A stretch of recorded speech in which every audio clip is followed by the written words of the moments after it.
CEAP, Centro Espírita Altivo Panfiro. Uma casa de amor. Bom dia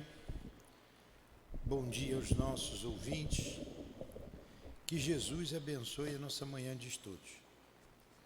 Capítulo 5, Bem-aventurados aflitos. A felicidade não é deste mundo. Eu não sou feliz. A felicidade não foi feita para mim. Lamenta-se geralmente o homem em todas as posições sociais. Isso prova, meus queridos filhos, melhor que todos os raciocínios possíveis, a verdade desta afirmativa do Eclesiastes. A felicidade não é deste mundo. Realmente, nem a fortuna, nem o poder, nem mesmo a juventude em flor são as condições essenciais da felicidade. E digo mais, nem mesmo a reunião destas três condições tão desejadas, porquanto ouvimos frequentemente, no meio das classes mais privilegiadas, pessoas de todas as idades lamentarem amargamente a sua condição de vida. Diante de tal resultado, é inconcebível que as classes laboriosas e participantes desejem com tanta cobiça a posição daqueles que a fortuna parece haver favorecido. Aqui na terra, por mais que se faça, cada um tem a sua parte de trabalho e de miséria, sua cota de sofrimento e decepções, de onde é fácil chegar à conclusão de que a terra é um lugar de provas e expiações. Mestre Jesus, aqui nos encontramos reunidos em Teu nome e em nome de Deus, buscando-te, buscando os nossos benfeitores em Teu nome, a inspiração necessária para o aprendizado desta manhã, junto à obra Memórias de um Suicida. Em Teu nome, Jesus, invocamos a nossa irmã Ivone, o nosso irmão Camilo e a Leon Denis, que escreveram esta obra. Em nome desses queridos irmãos, em nome do Altivo e da direção espiritual do CEAP, em nome do amor, do nosso amor, Lourdinha, iniciamos então, em nome do Teu amor e de Deus, nosso Pai acima de tudo, os estudos da manhã de hoje. Que assim seja. Graças a Deus. Então vamos. Pode começar a ler. Por favor. Semana passada, não sei se você ouviu, a gente veio até aqui, na página 21. A gente leu de novo o que você já tinha lido. Foi você que deu aula? Eu e a Dilane. Você estava no hospital, né? Ah, foi.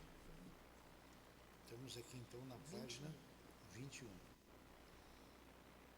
Você começou aonde? Não, vou começar aqui, na 21, né? Eu era, pois... Eu li aqui de novo que você já tinha estudado, repetimos, aí viramos até aqui. Tá, então vamos aqui. Era eu, pois, Isso. presidiário dessa cova ominosa do horror. Ele falou aqui que foi preso, né? Está lá no Vale dos Suicidas. E já está lá. Já está. Foi rápido assim? Rápido nada, a gente já estudou um monte. Vamos fazer o seguinte, começa lendo aí, ó. Desde o número 1 vai lendo direto, né? Ó, Aonde? página 17, o Vale dos Suicidas. Você lê um parágrafo, eu leio o outro, vamos ler direto, tá? Tá bom. Eu, com um pouco de presteza, porque a gente já leu. Vai lá. Sim. O Vale dos Suicidas. Precisamente no mês de janeiro do ano da graça de 1891, fora eu surpreendido com meu aprisionamento em região do mundo invisível, cujo desolador panorama era composto por vales profundos, a que as sombras presidiam, gargantas sinuosas e cavernas sinistras, no interior das quais uivavam, quais maltas de demônios enfurecidos, espíritos que foram homens, dementados pela intensidade e estranheza verdadeiramente inconcebíveis dos sofrimentos que os martirizavam. Nessa paragem aflitiva, a vista torturada do Grilheta não distinguiria sequer o doce vulto de um arvoredo que testemunhasse suas horas de desesperação, tampouco paisagens confortativas que pudessem distraí-lo da contemplação cansativa dessas gargantas onde não penetrava outra forma de vida que não a traduzida pelo supremo horror. O solo coberto de matérias enegrecidas e fétidas, lembrando a fuligem, era imundo, pastoso, escorregadio, repugnante. O ar pesadíssimo, asfixiante, gelado, enoitado por vulcões ameaçadores, como se eternas tempestades rugissem em torno. E ao respirarem-no, os espíritos ali ergastulados sufocavam-se como se matérias pulverizadas, nocivas mais do que a cinza e a cal, lhes invadissem as vias respiratórias, martirizando-os com um suplício inconcebível ao cérebro humano habituado às gloriosas claridades do sol, dádiva celeste que diariamente abençoa a terra, e as correntes vivificadoras dos ventos sadios que tonificam a organização física dos seus habitantes. Não havia então ali, como não haverá jamais, nem paz, nem consolo, nem esperança. Tudo em seu âmbito marcado pela desgraça era miséria, assombro, desespero e horror. Dir-se-ia a caverna tétrica do incompreensível, indescritível, a rigor até mesmo por um espírito que sofresse a penalidade de habitá-la. O Vale dos Leprosos, aí tem uma observação aqui embaixo, na época em que essa obra foi escrita, esse termo era comum, mas atualmente é considerado pejorativo. Hoje em dia a gente fala hanseníase, né? O Vale dos Leprosos, lugar repulsivo da antiga Jerusalém, de tantas emocionantes tradições, e que no orbe terráqueo evoca o último grau da abjeção e do sofrimento humano, seria consolador estágio de repouso comparado ao local que tento descrever. Pelo menos ali existiria solidariedade entre os renegados. Os de sexo diferente chegavam mesmo a se amar. Adotavam-se em boas amizades, irmanando-se no seio da dor para suavizá-la. Criavam a sua sociedade, divertiam-se, prestavam-se favores, dormiam e sonhavam que eram felizes. Todavia, no presídio de que vos desejo dar contas, nada disso era possível, porque as lágrimas que choravam ali eram ardentes demais para se permitirem outras atenções que não fossem as derivadas da sua própria intensidade.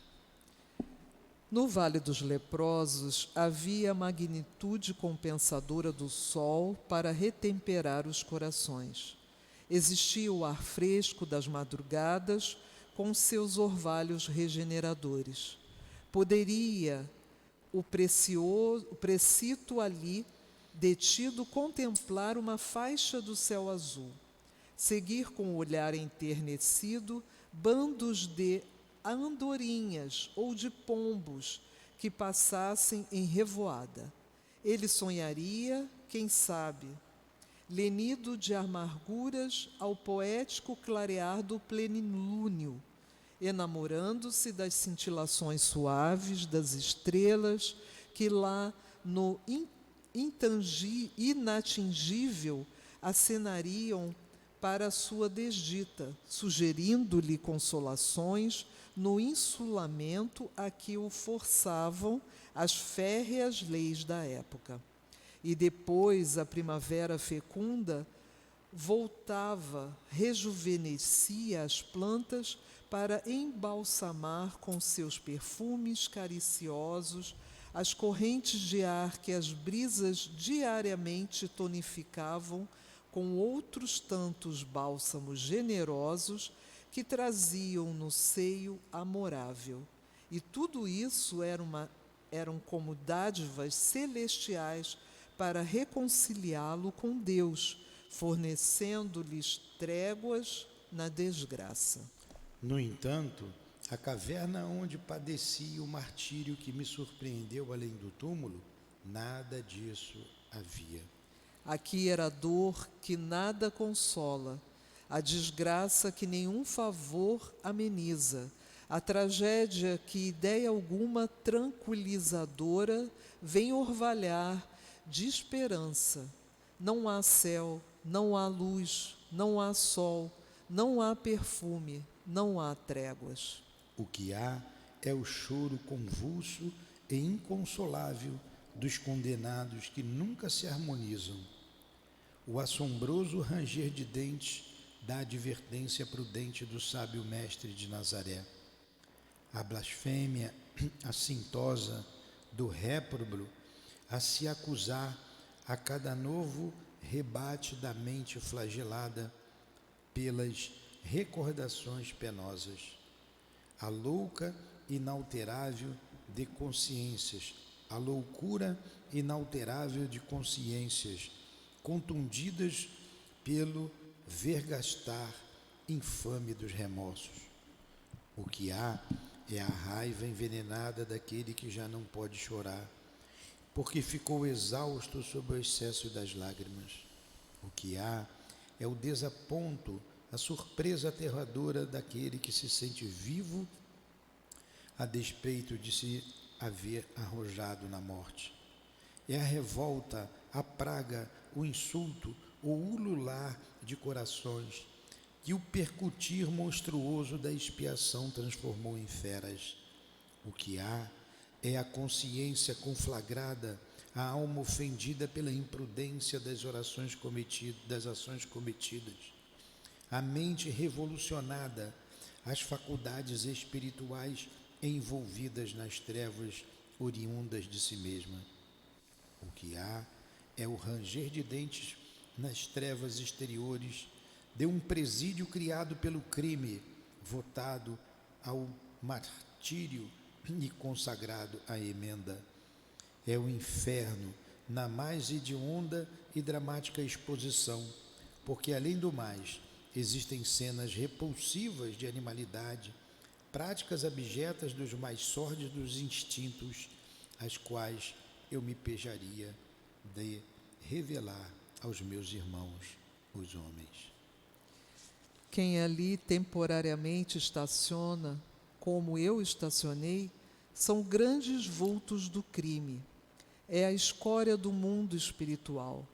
Falanges de suicidas que periodicamente para seus canais afluem, levadas pelo turbilhão das desgraças em que se enredaram, a se despojarem das forças vitais que se encontram geralmente intactas, revestindo-lhes os envoltórios físico-espirituais por sequências sacrílegas do suicídio e provindas preferentemente de Portugal, da Espanha, do Brasil e colônias portuguesas da África. Infelizes, carentes do auxílio confortativo da prece, aqueles levianos e inconsequentes que, fartos da vida que não quiseram compreender, se aventuraram ao desconhecido em procura do ouvido pelos despenhadeiros da morte. O além-túmulo acha-se longe de ser a abstração que na terra se supõe, ou as regiões paradisíacas, fáceis de conquistar com algumas poucas fórmulas inexpressivas. Ele é antes simplesmente a vida real, e o que encontramos ao penetrar suas regiões é vida. Vida intensa a se desdobrar em modalidades infinitas de expressão, sabiamente dividida em continentes e falanges, como a Terra o é em nações e raças, dispondo de organizações sociais e educativas modelares a servirem de padrão para o progresso da humanidade. É no invisível, mais do que em mundos planetários, que as criaturas humanas colhem inspiração para os progressos que lentamente aplicam no orbe. Não sei como decorrerão os trabalhos correcionais para suicidas nos demais núcleos ou colônias espirituais destinadas aos mesmos fins, e que se desdobrarão sobre céus portugueses, espanhóis e seus derivados. Sei apenas é que fiz parte de sinistra falange detida por efeito natural e lógico, nessa paragem horrenda, cuja lembrança ainda hoje me repugna a sensibilidade. É bem possível que haja quem ponha a discussões mordazes a veracidade do que vai descrito nessas páginas. Dirão que a fantasia mórbida de um inconsciente exausto de assimilar Dante terá produzido por conta própria a exposição aqui ventilada, esquecendo-se de que, ao contrário, o vate florentino é que conheceria o que o presente século sente dificuldades em aceitar. Não os convidarei a crer. Não é assunto que impõe a crença simplesmente, mas ao raciocínio, ao exame, à investigação. Se sabem raciocinar e podem investigar, que o façam, e chegarão a conclusões lógicas que os colocarão na pista de verdades assaz interessantes para toda a espécie humana. O a que os convido e que ardentemente desejo, e para que tenho todo o interesse em impugnar, é que se eximam de conhecer essa realidade por meio dos canais trevosos a que me expus, dando-me ao suicídio por desobrigar-me da advertência de que a morte nada mais é do que a verdadeira forma de existir. De outro modo, que pretenderia o leitor existisse nas camadas invisíveis que contornam os mundos ou planetas, senão a matriz de tudo quanto neles se reflete? Em nenhuma parte se encontraria a abstração ou o nada, pois que semelhantes vocábulos são inexpressivos no universo criado e regido por uma inteligência onipotente. Negar o que se desconhece, por se não encontrar a altura de compreender o que se nega, é insânia incompatível com os dias atuais. O século convida o homem à investigação e ao livre exame, porque a ciência, nas suas múltiplas manifestações, vem provando a inexatidão do impossível dentro do seu cada vez mais dilatado raio de ação. E as provas da realidade dos continentes superterrenos encontram-se nos arcanos das ciências psíquicas transcendentais, às quais o homem há ligado muito relativa importância até hoje. O que conhece o homem, aliás, do próprio planeta, onde tem renascido desde milênios, para criteriosamente rejeitar o que o futuro há de popularizar sob os auspícios do psiquismo? O seu país, a sua capital, a sua aldeia, a sua palhoça, ou, quando mais avantajado de ambições, algumas nações vizinhas, cujos costumes se nivelam aos que lhes são usuais? Por toda parte, em torno dele, existem mundos reais, exarando vida abundante e intensa. E se ele o ignora, será porque se compraz na cegueira, perdendo tempo com futilidades e paixões que lhe sabem ao caráter. Não perquiriu jamais as profundidades oceânicas, não poderá mesmo fazê-lo por enquanto. Não obstante, debaixo das águas verdes e marulhentas, existe não mais um mundo perfeitamente organizado, mas um universo que assombraria pela grandiosidade e ideal perfeição. No próprio ar que respira, no solo onde pisa, encontraria o homem outros núcleos organizados de vida, obedecendo ao impulso inteligente e sábio de leis magnânimas fundamentadas no pensamento divino, que os aciona para o progresso na conquista do mais perfeito. Bastaria que se munisse de aparelhamentos precisos para averiguar a veracidade dessas coletividades desconhecidas que, por serem invisíveis, umas e outras apenas suspeitadas, nem por isso deixam de ser concretas, harmoniosas e verdadeiras. Assim sendo, habilite-se também, desenvolvendo os dons psíquicos que herdou da sua divina origem, e impulsione pensamento, vontade, ação, coração, por meio das vias alcandoradas da espiritualidade superior, e atingirá as esferas astrais que circundam a Terra.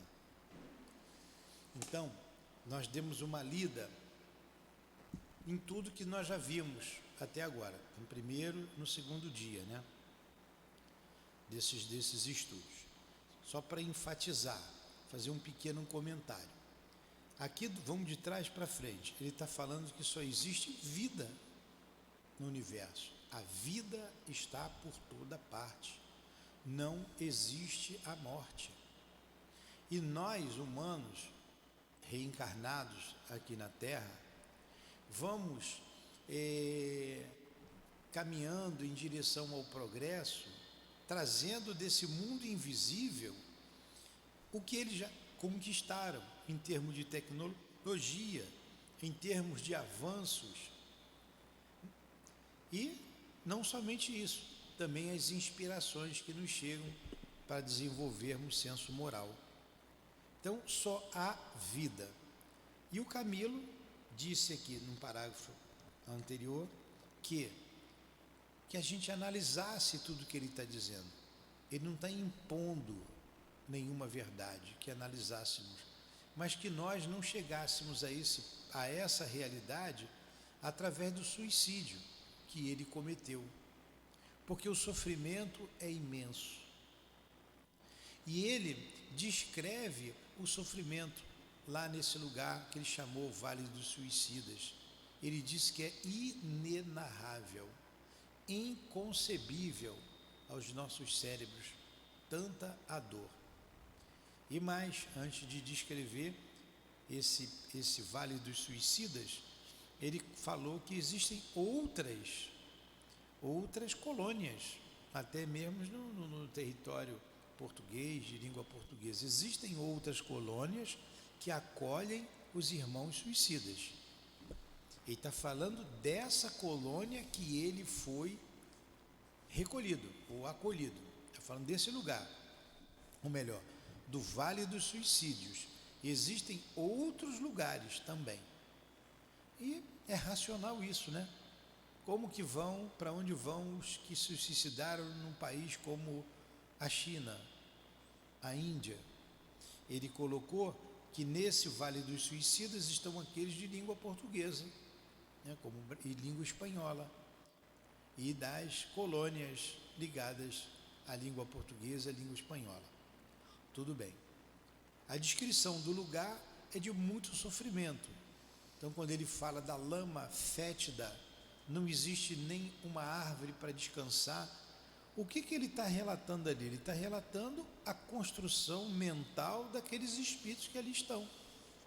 Deus não fez um lugar para eles sofrerem. Deus não castigou ninguém com o sofrimento. E sim, eles construíram com a sua própria mente desorganizada e doente aquele lugar.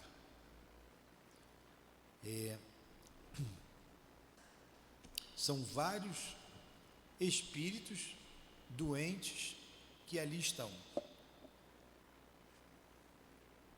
Faltou alguma coisa. A conversa me tirou o pensamento, o raciocínio. Eu vi. Clique. Daqui a pouco volta. E no início, eu vim de trás para frente, né? Até o Vale dos Suicidas, o réprobo. Sim. Quando ele falou do solo coberto de matérias enegrecidas e fétidas, lembrando a fuligem, que era imundo, pastoso, escorregadio, repugnante, ele está falando da própria cova dele. O caixão corre uma água imunda, repugnante, fétida. É aquilo que ele viu, aquilo que ele sentiu, aquilo que ele projetou no lugar que ele foi. Sim, agora eu lembrei o raciocínio que eu ia usar. O lugar é tão difícil que ele comparou ao Vale dos Imundos, que era conhecido na Roma Antiga, aqueles que tinham a lepra. E como foi explicado aqui pela Carmen, como a lepra era contagiosa, não tinha cura, eles pegavam a pessoa e colocavam naquele lugar, né? Era um lugar de muita dor, porém ali tinham homens, mulheres, crianças, pessoas se relacionavam, sentiam o ar puro, o ar fresco, via as estrelas de noite no céu, se aqueciam pelo brilho do sol, pelos raios solares, conviviam fraternalmente, apesar de ser muita dor, uma grande dor, né? As pessoas segregadas, se afastando dos lares, das famílias, porém com toda a dor que ali tinha, não se comparava ao vale sinistro. Então, resumidamente, foi isso que a gente leu. Vocês querem falar alguma coisa? Colocar alguma coisa? Sim.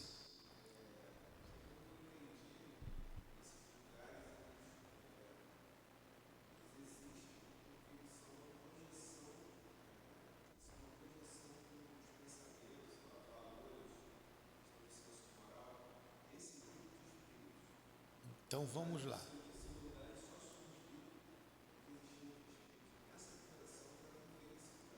Não.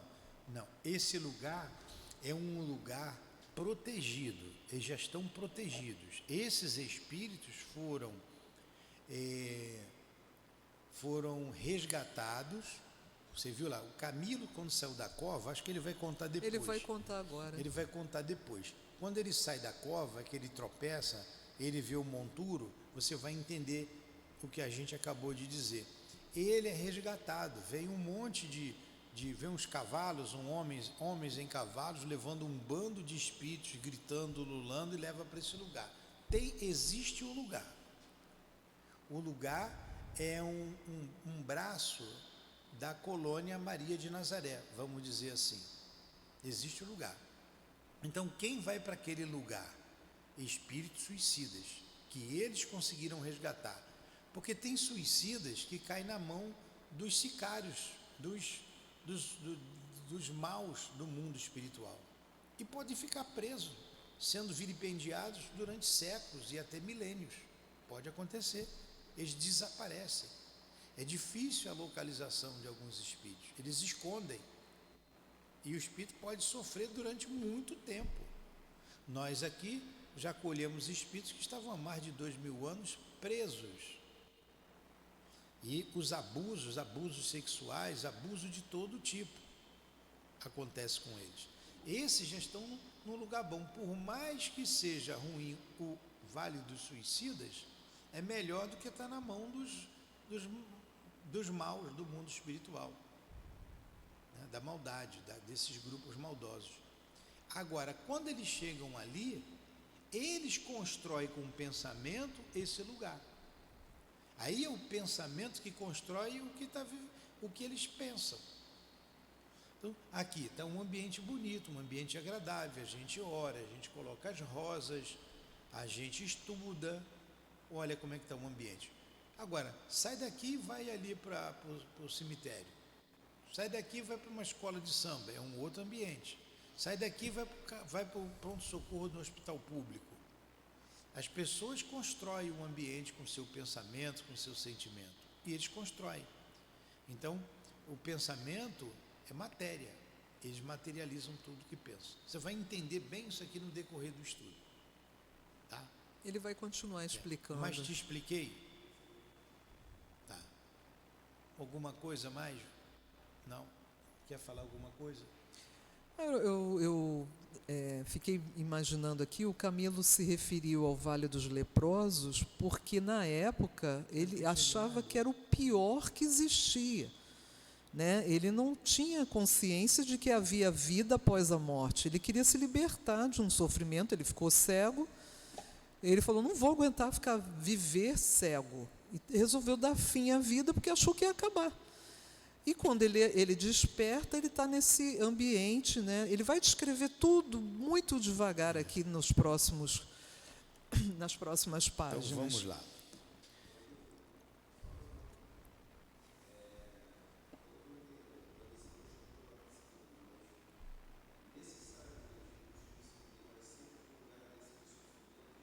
Como eu disse, não necessariamente. Depende. Se ele for sequestrado por hordas de bandidos do mundo espiritual, como a gente disse, há espíritos que são levados direto lá para o hospital. Resgatado vai direto para a colônia. Cada caso é um caso. Não passa nem pelo vale. Então, cada caso é um caso. Quando é que é direto? Quando que passa num lugar como esse? Não sei. Eu não sei. Então, há espíritos que tem... um amigo nosso, palestrante, né, não vou identificar quem é, posso contar a história. A filha se suicidou, 20 e poucos anos. A menina nova, né, estudante de medicina, ou já tinha formado, estava formando, se suicidou. Ele veio aqui, mas ele é de outra casa, já tinha recebido notícias em outra casa. E aqui foi dito a mesma coisa. Ele ficou muito feliz aqui. Newton, vocês disseram exatamente o que o outro médium falou, o outro espírito através do médium. A menina foi levada direto lá para a colônia Maria de Nazaré, e o sofrimento dela era muito grande, que ela reencarnaria na família. Em breve reencarnaria na família. Isso aí já tem aí o que? Uns 2 anos, é recente. 2 anos, 1 ano e pouco, 2 anos. Tem uns 2 anos ou 3, no máximo, não passa de 3 anos. Estive com ele esses dias, perguntei, e aí, está tudo bem? Ficamos conversando. Espírita, né? Entra logo em assunto espírita. E aí? Tem notícias lá da menina? Está voltando. Falaram para mim que ela já está voltando. Está voltando, está chegando.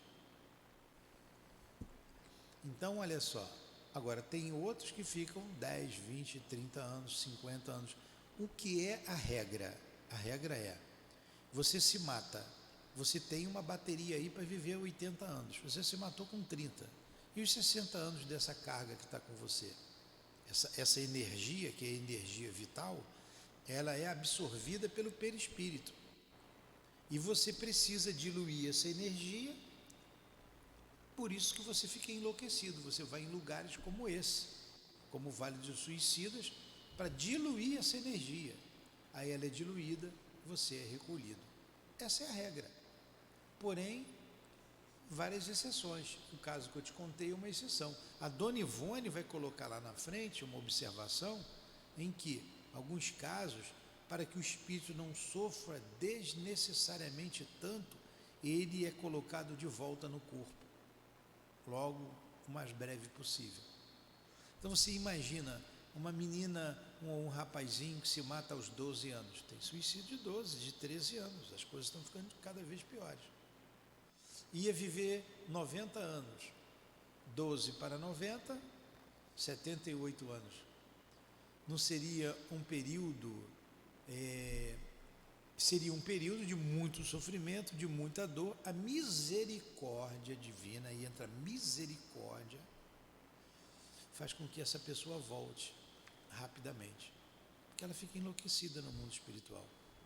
Então, a misericórdia atendeu aquela menina, pelo mérito do pai, né, trabalhador da doutrina espírita, não porque seja da doutrina espírita, poderia ter sido um católico, um protestante, seja lá o que for, a religião que for, sendo um homem de bem e orando e pedindo, a misericórdia atuou naquele caso, entendeu?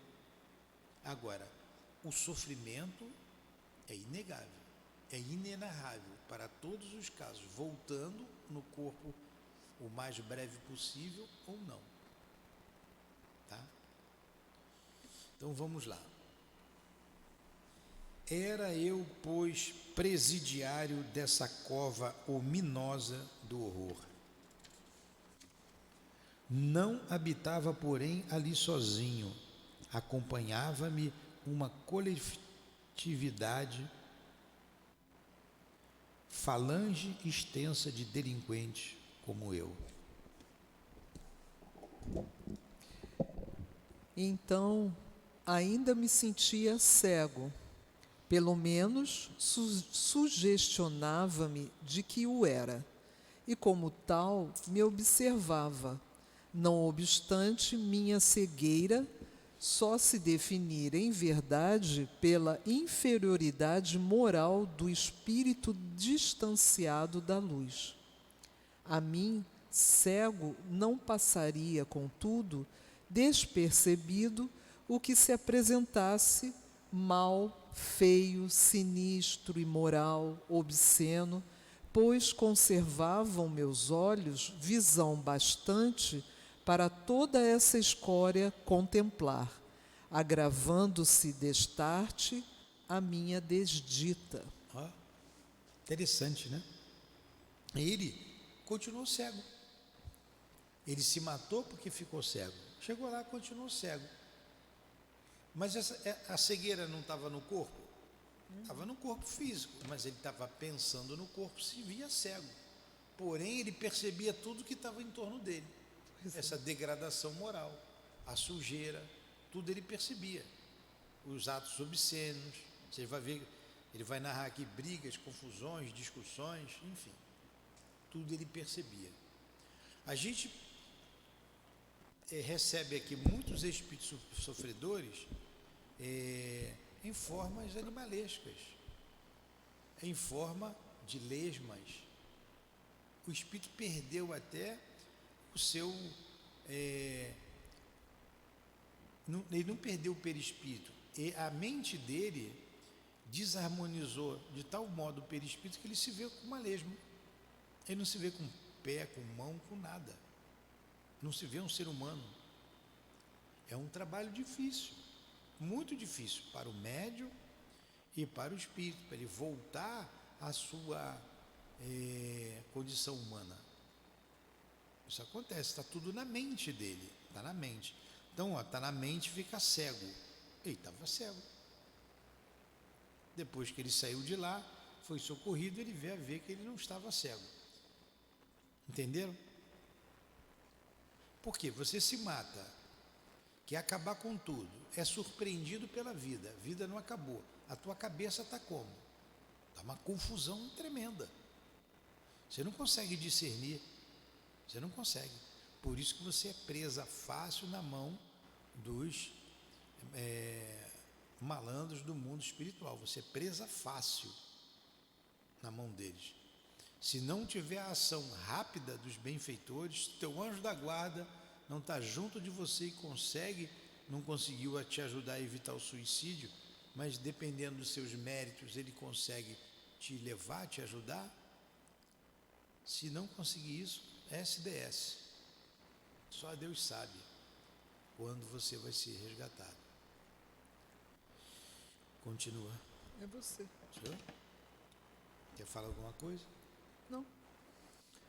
Dotado de grande sensibilidade para maior mal, tinha agora como superexcitada, o que me levava a experimentar também os sofrimentos dos outros mártires, meus cômpares, fenômeno esse ocasionado pelas correntes mentais que se despejavam sobre toda a falange e oriundas dela própria, que assim realizava impressionante afinidade de classe, o que é o mesmo que asseverar que sofríamos também as sugestões dos sofrimentos uns dos outros, além das insídias a que nos submetiam os nossos próprios sofrimentos.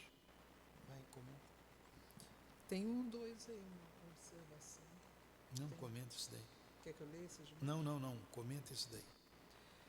Então, ele aqui está nos dizendo que, além do sofrimento que cada um deles tinha individualmente, aquela vibração de sofrimentos de todos, essa vibração, ela passava para todos eles se contaminavam com essa dor, né? Porque ali estavam juntos não só o Camilo, pessoas com suicídios, como é que nós vamos dizer, um pouco menos agressivos, mas haviam aqueles que haviam se atirado das alturas, haviam se jogado embaixo de bondes, de trens, né? Então o perispírito estava assim esfacelado em pedaços e é muita dor, as pessoas chorando, gemendo o tempo todo. Você acaba como é que eu vou dizer, não é contaminando, contagiando com aquela dor, né? É a mesma coisa que a gente quando assiste um filme triste, vê uma pessoa chorando, uma coisa realmente doída, a gente não sente, não se emociona. Agora você imagina numa ambiência em que todos sofriam profundamente. Então, contagiava todo mundo. Então, além da dor dele, individual, ainda se juntava a dor dos cômpares, como ele disse, né? Dos compadres, daqueles que estavam ali junto dele. Deve ser horrível. Ele fala que além das insídias a que nos submetiam os nossos próprios sofrimentos. Insídias armadilhas, ciladas, né? Tudo assim era uma desproporção, porque eles estavam completamente desequilibrados. Completamente. Vamos para a nota do médium. Pode ler. Então, aqui tem uma nota da Dona Ivone. Após a morte, antes que o espírito se oriente, gravitando para o verdadeiro lar espiritual que lhe cabe, será sempre necessário o estágio numa antecâmara, numa região cuja densidade e aflitivas configurações locais corresponderão aos estados vibratórios e mentais do recém-desencarnado. Aí se deterá até que seja naturalmente desanimalizado, despojado, né, do corpo de carne.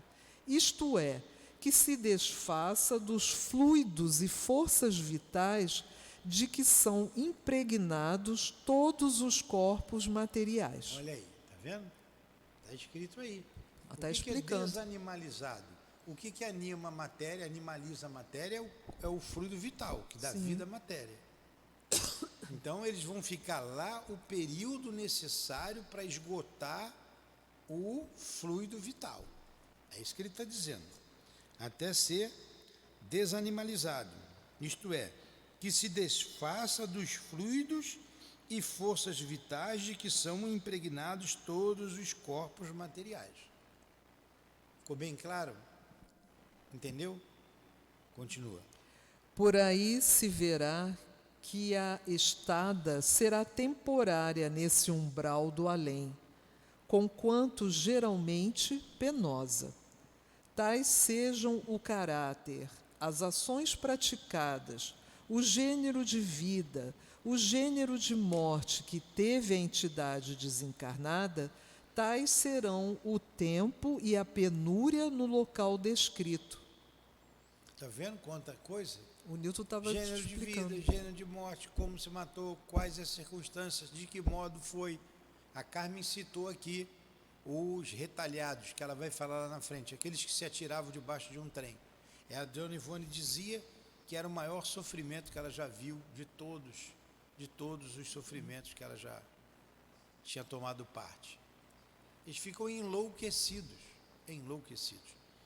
Continua. A Dona Ivone aqui, eu quero lembrar, ela não está falando só dos suicidas, ela está falando de todos nós que vamos desencarnar. Dependendo da nossa vibração, do nosso estado mental, né, da situação da morte, a gente sempre vai passar por um período confuso, numa antecâmara, como ela disse. Claro que aquele que tirou a vida, o sofrimento será muito grande, salvo aquelas situações, como ela disse, de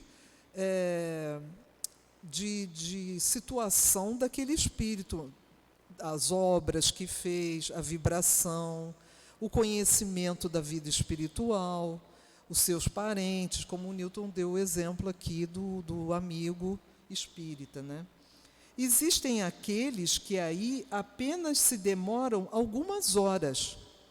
Está vendo? Algumas horas a pessoa já se recobra e é recolhido a outro lugar. Outros levarão meses, anos consecutivos, voltando à reencarnação sem atingirem a espiritualidade. Tem gente que nem chega a ter consciência da espiritualidade. Ficam anos ali se livrando daqueles fluidos e logo reencarnam, porque não tem condições de compreender, de aprender também, né? Tratando-se de suicidas, agora ela vai falar exclusivamente dos suicidas, o caso assume proporções especiais, por dolorosas e complexas. Estes aí se demorarão, geralmente, o tempo que ainda lhes resta para a conclusão o tempo que ainda lhes restava para a conclusão do compromisso da existência que prematuramente cortaram.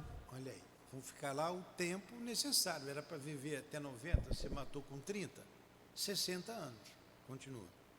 Trazendo carregamentos avantajados de forças vitais animalizadas, além das bagagens das paixões criminosas e uma desorganização mental, nervosa e vibratória completas, é fácil entrever qual será a situação desses infelizes para quem um só bálsamo existe: a prece das almas caritativas.